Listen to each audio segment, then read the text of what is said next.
Hello guys, स्वागत है आप सभी का आपके अपने यूट्यूब चैनल एग्जाम्स डेयर में। और आज हम स्टार्ट करने जा रहे हैं बी फार्म फर्स्ट सेमेस्टर का फार्मास्यूटिकल एनालिसिस का यूनिट 1। और इस लेक्चर में हम डिस्कस करेंगे different techniques of pharmaceutical analysis, जिसमें हम पढ़ेंगे quantitative analysis and qualitative analysis. तो इन दोनों को ही हम जो है बहुत अच्छे से डिटेल में एक्सप्लेन करने वाले हैं। तो चलिए आइए स्टार्ट करते हैं। और जो भी स्टूडेंट इस चैनल पे नए आए हैं वो इस चैनल को सब्सक्राइब करना ना भूलें, क्योंकि इसी चैनल पे आप सभी स्टूडेंट्स को बी फार्म फर्स्ट सेमेस्टर के सभी सब्जेक्ट के most recent question paper solve कराए जाएंगे। तो अब हम बात करेंगे जो हम टेक्निक्स यूज करते हैं एनालिसिस में उनके ऊपर। तो हमारे सबसे पहले दो मेजर कैटेगरीज होते हैं, जो कि पहला हमारा होता है वो होता है हमारा क्वालिटेटिव एनालिसिस, जिसमें कि हम प्योरिटी देखते हैं। जो हमारा सैंपल होता है वो कितना प्योर है, उसमें जो कंपाउंड है वो कितना प्योर फॉर्म में है। और फिर सेकंड होता है हमारा क्वांटिटेटिव एनालिसिस। जो क्वालिटेटिव एनालिसिस होता है उसमें जो टेस्ट वगैरह होते हैं वो किए जाते हैं प्योरिटी देखने के लिए, या फिर जो कंपाउंड्स है उसके अंदर प्रेजेंट उनको आइडेंटिफाई करने के लिए कि कौन सा कंपाउंड कितना प्योर फॉर्म में वहां पर अवेलेबल है, ताकि जो हमारा प्रोडक्ट है वो फुल्ली क्वालिटी अश्योर्ड हो। ठीक है।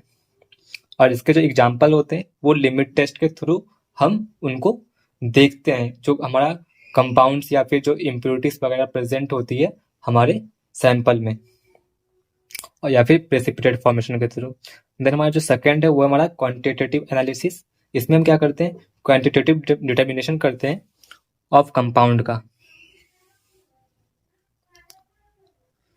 जो क्वांटिटेटिव एनालिसिस है उसमें हम क्या कर रहे हैं, क्वांटिटेटिव डिटर्मिनेशन कर रहे हैं कंपाउंड्स का जो सैंपल में प्रेजेंट होता है। और it is classified further into chemical methods. इसमें हमारा 3 आता है, पहला वॉल्यूमेट्रिक है, दूसरा ग्रेविमेट्रिक है, तीसरा गैसोमेट्रिक है। अभी हम इन पे डिटेल में बात करेंगे। देन हमारा सेकंड पार्ट है वो है इंस्ट्रूमेंटल मेथड्स और इलेक्ट्रिकल मेथड्स। पहला पोटेंशियोमेट्री। इसमें हम क्या करते हैं, पोटेंशियल डिफरेंस का मेजरमेंट करते हैं और उनका हम वेरिएशन चेक करते हैं, डिफरेंस चेक करते हैं कि कितना पोटेंशियल या फिर पोटेंशियल डिफरेंस आ रहा है हमारे पास। देन सेकंड हमारा कंडक्टोमेट्री। इसमें हम कंडक्टिविटी चेक करते हैं कि कंडक्टिविटी डिफरेंस कितना है। देन ऐसे ही थर्ड हमारा है पोलरोग्राफ और वोल्टामेट्री। इसमें हम वोल्टेज चेक करते हैं, मतलब करंट चेक करते हैं। देन फोर्थ हमारा कलरीमेट्री और स्पेक्ट्रोमेट्री। देन फिफ्थ हमारा टर्बिडिमेट्रिक, इसमें हम टर्बिडिटी देखते हैं। और सिक्स्थ हमारा रिफ्रैक्टोमेट्री, ये हमारा लाइट का जो रिफ्रैक्शन होता है उस पे बेस्ड है। देन सेवंथ हमारा पोलरीमेट्री, मतलब कि जो हमारा ऑप्टिकल रोटेशन या फिर जो प्लेन पोलराइज्ड लाइट होता है उसका कैसा इफेक्ट आ रहा है हमारे कंपाउंड्स पर, उसको हम उस इंस्ट्रूमेंट के थ्रू हम इसको देखते हैं। Then mass spectrometry and then fluorimetry. हमारा थर्ड है जो हमारा है क्रोमेटोग्राफिक और इलेक्ट्रोफोरेटिक। क्रोमेटोग्राफिक हमारा क्या होता है, इसमें हम सेपरेट करते हैं। एंड देन बायोलॉजिकल मेथड्स हमारा और माइक्रोबायोलॉजिकल मेथड्स है।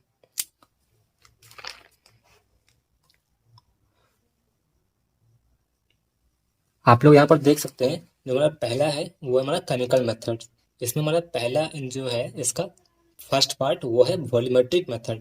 वॉल्यूमेट्रिक मेथड टाइट्रीमेट्रिक मेथड भी कहलाता है। इसका जो प्रिंसिपल है वो ये है, this method involves measurement of the volume of A solution whose concentration is known and applied to determine the concentration of analyte। मतलब कि जो भी हमारा अननोन सैंपल है या फिर जिसको भी हमें एनालाइज करना है, जो हमारा कहलाएगा एनालाइट या फिर टाइट्रेंड। ठीक है। तो जो हमारा टाइट्रेंड होगा ना, या फिर जो हम एनालाइट जो अननोन है, जिसको हमें डिटरमाइन करना है, तो हम यहाँ पर क्या करते हैं, वॉल्यूमेट्रिक में कॉन्सेंट्रेशन डिटरमाइन करते हैं अननोन सैंपल का। ठीक है। हमें पता होता है, देखो जो नॉन होता है ना उसका कॉन्सेंट्रेशन हमें पता होता है उसके, और जो हमारा अननोन होता है उसका कॉन्सेंट्रेशन हमें पता करना होता है with the help of the burette and flask. जो हमारा फ्लास्क होगा उसमें हम लेंगे टाइट्रेंट को, और जो हमारा ब्यूरेट होगा उसमें हम लेंगे टाइट्रेंड को, और एक हमारा होगा इंडिकेटर यूज करेंगे, जो कि आप फेनोप्थलीन ले सकते हो या फिर मिथाइल ऑरेंज ले सकते हो। तो जो हमारा वॉल्यूमेट्रिक मेथड में होता है उसमें बस इतना करते हैं, आप इतना याद रखो इजी वे में, कि हम वहां पर अननोन सैंपल जो हमारा उसका कॉन्सेंट्रेशन पता कर रहे हैं कि उसकी कॉन्सेंट्रेशन कितनी है, और इसके बारे में ना हम बिल्कुल डिटेल से सेकेंड यूनिट में बात करेंगे। Then it is further classified into neutralisation titration. Neutralisation मतलब होता है एसिड बेस्ड टाइट्रेशन और एक्वस टाइट्रेशन। देन सेकंड हमारा नॉन एक्वस टाइट्रेशन, इसमें हम बिना वाटर ऐसे सॉल्वेंट यूज करते हैं, मतलब कि हम कोई ऑर्गेनिक सॉल्वेंट यूज करते हैं। देन थर्ड हमारा प्रेसिपिटेशन टाइट्रेशन है, इसमें प्रेसिपिटेट्स फॉर्म होते हैं। देन फोर्थ हमारा रिडॉक्स टाइट्रेशन है जो कि बेस्ड है रिडक्शन और ऑक्सीडेशन पर। देन फिफ्थ हमारा कॉम्प्लेक्सोमेट्रिक टाइट्रेशन, यहाँ पर हम क्या करते हैं, फॉर्मेशन ऑफ कॉम्प्लेक्स करते हैं, मतलब कोई कॉम्प्लेक्स को हम फॉर्म करवा करके फिर टाइट्रेशन परफॉर्म करते हैं और देन हमें पता चलता है। देन अब हम आते हैं सेकंड पार्ट में जो हमारा ग्रेविमेट्रिक मेथड। इसका प्रिंसिपल ये है, in this method quantitation is done on the basis of weight of the compound. मतलब इसमें जो भी हम डिटर्मिनेशन कर रहे हैं वो हम किस पे कर रहे हैं, उसके वेट पर। जो कंपाउंड का जो वेट है, मतलब जो भी सैंपल में जो भी कंपाउंड का वेट कितना है उसको हम डिफाइन करते हैं या फिर उसको हम पता कर रहे हैं यहाँ पर। This process involves isolation and weighing of the compound of non-composition to its purest form by precipitation methods। इसमें देखो, इसमें ना ग्रेविमेट्रिक में क्या होता है, आपको ब्यूरेट की जरूरत नहीं होती है, आपको केवल फ्लास्क लेना होता है, उसमें सॉल्यूशन होता है, सॉल्यूशन में आप प्रेसिपिटेट फॉर्म करवाते हो, ठीक है। प्रेसिपिटेट फॉर्म हो गए, उन प्रेसिपिटेट को आप फिल्टर करोगे और जो फिल्ट्रेट होगा ना उसको आप साइड करोगे, और जो फिल्टर पेपर के ऊपर में जो आपका रेसिड्यू रहेगा सॉलिड मास, उस सॉलिड मास को आप वे करोगे, और उस वे को जो आप वे करोगे ना वो हमारा प्यूरेस्ट फॉर्म कहलाएगा कंपाउंड का। और फिर जो आप जो भी वे करोगे और जो उसकी क्वांटिटी आएगी उसको हम कहेंगे composition of the that compound, मतलब कि जो भी हमारा कंपाउंड है उसकी कंपोजिशन क्या है हमारे सैंपल में। अब आप देखो यहाँ पर ना आप नाम से ही समझ सकते हो, ग्रेविमेट्रिक मतलब ग्रेवी मतलब वेट, ठीक है, और मैट्रिक मतलब हमें एनालाइज करना होता है, वेट एनालाइज कर रहे हैं, ठीक है। और ये दोनों हमारे जो ग्रेविमेट्रिक हो गए और वॉल्यूमेट्रिक हो गए, ये दोनों हमारे कैसे मेथड है, ये हमारे क्वांटिटेटिव मेथड है। यहाँ पर हम क्वांटिटेटिव ही पढ़ रहे हैं क्योंकि जो क्वालिटेटिव होता है उसमें हम purity test for purity perform करते हैं और असेस परफॉर्म करते हैं, वो हम बाद में पढ़ेंगे। देन थर्ड हमारा गैसोमेट्रिक मेथड है। इसमें क्या होता है, इसका प्रिंसिपल ये है, whenever a chemical reaction takes place the volume of gas involved और absorbed in the reaction is measured. मतलब जब भी आप कोई रिएक्शन परफॉर्म करते हो, केमिकल रिएक्शन परफॉर्म करते हो, तो जो वॉल्यूम ऑफ गैस इवॉल्व हो रही होती है उस रिएक्शन के थ्रू या फिर एब्सॉर्ब हो रही होती है, आपने पढ़ा होगा एंडोथर्मिक रिएक्शन और एक्सोथर्मिक रिएक्शन। तो वो जो रिएक्शन होती है ना एंडोथर्मिक और एक्सोथर्मिक, एक्सोथर्मिक मतलब क्या होता है, जो हीट रिलीज हो रही है, और एंडोथर्मिक क्या होता है, हीट एब्सॉर्ब हो रही है। तो जो भी गैस इवॉल्व हो रही है या फिर एब्सॉर्ब हो रही है उनको हम क्या करते हैं, मेजर करते हैं, ठीक है। जब हम मेजर करेंगे तो वो जो मेजरमेंट जो हमारा आएगा उस पर्टिकुलर कंपाउंड का, जैसे कि CO2 है, तो हम देखेंगे कि जो हमारा सॉल्यूशन मतलब जो हमारा रिएक्शन है, केमिकल रिएक्शन जो हमने परफॉर्म किया उसमें CO2 की गैस की कितनी निकली, कितना मतलब निकला, और हीलियम जैसे मतलब एक एग्जांपल दे रखे हैं आपको कि कार्बन डाइऑक्साइड कितना निकला, फिर साइक्लोप्रोपेन कितना निकला, कितना है, तो ये सब आप वैसे करके पता करते हैं। अब हम अपने आते हैं सेकंड पार्ट में जो कि हमारा इंस्ट्रूमेंटल मेथड्स है। अब इसमें क्या होता है, it involves the use of instrument to measure the physical और physiochemical property of the compound और सब्सटेंस। हाँ, तो हम क्या कर रहे हैं इसमें कि हम इसमें इंस्ट्रूमेंट यूज करते हैं। इंस्ट्रूमेंटल मेथड में हम इंस्ट्रूमेंट के थ्रू मेजर करते हैं जो हमारा कंपाउंड या फिर सब्सटेंस होता है उसकी प्रॉपर्टी क्या है, मतलब उसकी फिजिकल प्रॉपर्टी के बेसिस पर हम मेजरमेंट कर रहे होते हैं। The measurement of change in properties such as electric current, potential, conductivity, polarity, etc. using suitable sensitive material में इंस्ट्रूमेंट, मतलब कि यहाँ पर हम क्या कर रहे हैं, मेजरमेंट कर रहे होते हैं चेंज इन प्रॉपर्टीज का, मतलब जैसे इलेक्ट्रिक करंट हो गया, पोटेंशियल हो गया और कंडक्टिविटी हो गया। तो ये जो भी हमारे प्रॉपर्टीज है, फिजिकल प्रॉपर्टीज है, उनको हम सुटेबल इंस्ट्रूमेंट के थ्रू, मतलब जो भी रिक्वायर्ड इंस्ट्रूमेंट है जिससे कि हम उनको मेजर कर सकते हैं, उन इंस्ट्रूमेंट के थ्रू हम इनको मेजर करते हैं। या फिर चेक करते हैं कि ये मतलब कि क्या इनका वेरिएशन आ रहा है, क्या डिफरेंस आ रहा है। देखो यहाँ पर फिजिकल प्रॉपर्टीज दिए हुए हैं, इलेक्ट्रिक पोटेंशियल उसका हम जब हम इलेक्ट्रिक पोटेंशियल मेजर करेंगे तो हमारा कहलाएगा पोटेंशियोमेट्री टाइट्रेशन या फिर पोटेंशियोमेट्री मेथड के अंदर आएगा। ये भी हम इन सभी पर जो भी फिजिकल प्रॉपर्टीज के बेसिस पर हम इंस्ट्रूमेंटल मेथड्स पढ़ रहे हैं, इन सभी को हम बिल्कुल डिटेल में फर्दर जो यूनिट्स है हमारे सिलेबस में उनको हम डिस्क्राइब करेंगे, बिल्कुल एक्सप्लेन करेंगे डिटेल में। देन सेकंड हमारा है इलेक्ट्रिकल कंडक्टेंस, इसमें हमारा कंडक्टोमेट्री है। और थर्ड हमारा इलेक्ट्रिक करंट मतलब कि एम्पीरोमेट्री, एम्पीरोमेट्री या फिर voltammetry.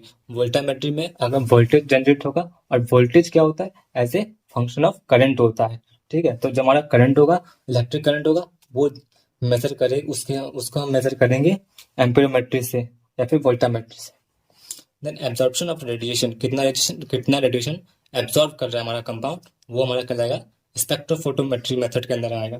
Then emission of radiation, emission spectroscopy के थ्रू हम उसको स्टडी करते हैं। देन स्कैटरिंग ऑफ रेडिएशन आता है टर्बियोडीमेट्री में, और रिफ्रैक्शन ऑफ रेडिएशन रिफ्रैक्टोमेट्री में, और rotation of plane polarised light polarimetry में। देन यहाँ पर कुछ हमारे थर्मल प्रॉपर्टीज भी है, वो हमारा थर्मोग्रेविमेट्री है। और हाँ लास्ट है मास टू चार्ज रेशियो, इसका मतलब मास स्पेक्ट्रोमेट्रिक मेथड्स के अंदर में आता है, जिसमें कि हम मास बाय चार्ज का रेशियो देखते हैं, मतलब जी हमारा प्रोटॉन्स कितने हैं, कितने प्रोटॉन्स का मास कितना है और उसका चार्ज कितना है, और फिर हमारा जो न्यूट्रॉन्स है उसका चार्ज कितना है। थर्ड पार्ट में हमारा आता है क्रोमेटोग्राफी मेथड। क्रोमेटोग्राफी मेथड क्या होता है, एक सेपरेशन टेक्निक है जिसमें कि हम क्या करते हैं, सेपरेट करते हैं डिफरेंट डिफरेंट कंपोनेंट से। अगर कोई मिक्सचर है तो उसमें जो भी अगर एक से ज्यादा या फिर दो से ज्यादा, मतलब कि मोर देन 2 या फिर मोर देन 3 कोई कंपोनेंट्स प्रेजेंट है, तो हम उसको सेपरेट कर रहे होते हैं क्रोमेटोग्राफी मेथड के थ्रू। ठीक है, इसमें हमारा क्या होता है, इसमें जब आप आगे पढ़ोगे ना तो इसमें दो फेस होते हैं, एक तो हमारा मोबाइल फेस होता है और एक हमारा स्टेशनरी फेस होता है। तो इन दोनों फेस के थ्रू हम सेपरेट करते हैं कंपाउंड्स को, और इनके लिए बहुत सारी टेक्निक्स होती है अलग अलग। जो हमारा पहला है वो है हमारा कॉलम क्रोमेटोग्राफी, और दूसरा हमारा TLC है जिसको हम बोलते हैं थिन लेयर क्रोमेटोग्राफी, और थर्ड हमारा है HPLC high performance layer chromatography, and fourth हमारा है HPTLC high performance thin layer chromatography, and fifth हमारा है जेल क्रोमेटोग्राफी। ठीक है, तो ये हमारे कुछ टेक्निक्स है जिनकी हेल्प के थ्रू हम क्या करते हैं, हम सेपरेट करते हैं। हम अपने जो हमारा जो कंपोनेंट्स है, जो मिक्सचर के अंदर जो प्रेजेंट है कंपोनेंट्स, उनको हम सेपरेट करते हैं, और फिर हमें हमें जो रिक्वायर्ड सब्सटेंस होता है उसको हम अलग कर लेते हैं। आगे है लास्ट में इलेक्ट्रोफोरेटिक मेथड। मतलब इसमें क्या होता है, इसमें हम आपने पढ़ा होगा 10th में भी कि इसमें क्या करते हैं, एक इलेक्ट्रोफोरेसिस जेल लेते हैं। ठीक है, और उसको उसके बाद क्या करते हैं, जो भी हमारे मैक्रो मॉलिक्यूल्स होते हैं, मैक्रो मॉलिक्यूल्स कहें तो हमारे जो प्रोटीन हो गई, DNA हो गया और RNA हो गया, ये क्या होता है, ये सेपरेट करते हैं हम। देखो यहाँ पर लिखा हुआ भी है, electrophoresis is used in laboratories to separate macromolecules based on charge. मतलब कि हम चार्ज इलेक्ट्रिक फील्ड में उन मैक्रोमोलिक्यूल्स को देखते हैं रख करके, डिफरेंट डिफरेंट साइज के जो मैक्रोमोलिक्यूल्स होते हैं वो वहां पर उस जेल में रखे जाते हैं, और फिर हम देखते हैं इलेक्ट्रिक फील्ड में कि उसकी एफिनिटी कितनी है, पॉजिटिव चार्ज की तरफ कितनी एफिनिटी है और नेगेटिव चार्ज की तरफ कितनी एफिनिटी है। और इसके लिए हम क्या करते हैं, इसके लिए हम बहुत सारे टेक्निक्स इसमें भी अप्लाई करते हैं, जो कि हमारा जेल इलेक्ट्रोफोरेसिस, ये आपने अपने 10th क्लास में भी पढ़ा होगा कि हम क्या करते हैं वहां पर जेल, एक तो हम जेल प्लेट ले रहे थे, ठीक है, और वहां पर हम DNA जो हमारा मैक्रो मॉलिक्यूल्स है उसको एनालाइज करने के लिए हम उस जेल पे प्लेस कर रहे थे, और जो हमारा जेल था वो इलेक्ट्रिक फील्ड में जा रहा था, और इलेक्ट्रिक फील्ड में जो हमारा चार्ज था, जो पॉजिटिव चार्ज था और नेगेटिव चार्ज था, तो वो हम चेक कर रहे थे वो किस चार्ज की तरफ जा रहा था या फिर अट्रैक्ट हो रहा था। तो हम यहाँ पर हम यही देखते हैं इलेक्ट्रोफोरेसिस मेथड में कि हमारा जो मैक्रोमोलिक्यूल्स है या फिर DNA या फिर RNA है, जो उसको चार्ज के बेसिस पे सेपरेट कर रहे हैं। ठीक है, लास्ट के दो है हमारे रह गए हैं, जो कि हमारा पहला है बायोलॉजिकल मेथड्स और बायो एसेस। इसे हम बायो एसे इसलिए कहते हैं क्योंकि हम यहाँ पर बायोलॉजिकल ऐसे करते हैं, ताकि जो हमारा बायोलॉजिकल इफेक्ट है ड्रग का, वो हमें पता चल सके कि हमारी जो ड्रग है वो बायोलॉजिकल इफेक्ट कैसा दिखा रही है, वो स्टैंडर्ड के अकॉर्डिंग दिखा रही है या फिर नहीं दिखा रही है। अगर वहाँ पर कोई भी तरह का अल्ट्रेशन है तो हम उसे प्रेफर नहीं करते हैं। तो यहाँ पर हम बस इसीलिए लिविंग मैटर लेते हैं, ताकि हमें पता चल सके कि वो लिविंग बॉडी पर कैसा अपना एक्शन दिखाएगा। ये भी मतलब आप फर्दर पढ़ोगे मतलब डिटेल में। देन हमारा लास्ट है माइक्रोबायोलॉजिकल मेथड्स। इसमें क्या होता है, this method involves the determination of inhibition of growth of bacteria by the substances to be analysed in comparison with the standard one. देखो, माइक्रोबायोलॉजिकल मेथड्स या फिर बायोलॉजिकल मेथड्स हम तभी अप्लाई करते हैं ना, जब हमारे जो केमिकल मेथड्स या फिर फिजिकल मेथड्स फेल हो जाते हैं, या फिर उनकी पोटेंशियल नहीं रह पाती है चेक करने की कि हाँ मतलब हमें पता नहीं चल पाया फुल्ली, हम सेटिस्फाइड नहीं है। आप सिंपल सा समझ लो कि आप सेटिस्फाइड अगर नहीं हो तो आप बायोलॉजिकल या फिर माइक्रोबायोलॉजिकल के तरफ जा सकते हो। और इसमें जो माइक्रोबायोलॉजिकल में क्या होता है, जो भी हमारा यहाँ पर जनरली या फिर मेनली एंटीबायोटिक्स का हम ऐसे परफॉर्म करते हैं, क्योंकि एंटीबायोटिक्स में हम क्या चेक करते हैं कि डिटरमाइन करते हैं कि जो बैक्टीरिया का जो ग्रोथ है वो कितना इनहिबिट कर पा रहा है, कितना रोक पा रहा है हमारा एंटीबायोटिक ड्रग। ठीक है, जो हमारा मतलब हम इसमें क्या करते हैं, हम बहुत सारे मेथड्स अप्लाई करते हैं, जो कि आप माइक्रोबायोलॉजी में पढ़ोगे कि एक तो हमारा कपलेट मेथड होता है और एक और मेथड होता है टर्बिडिटिक मेट्रिक मेथड।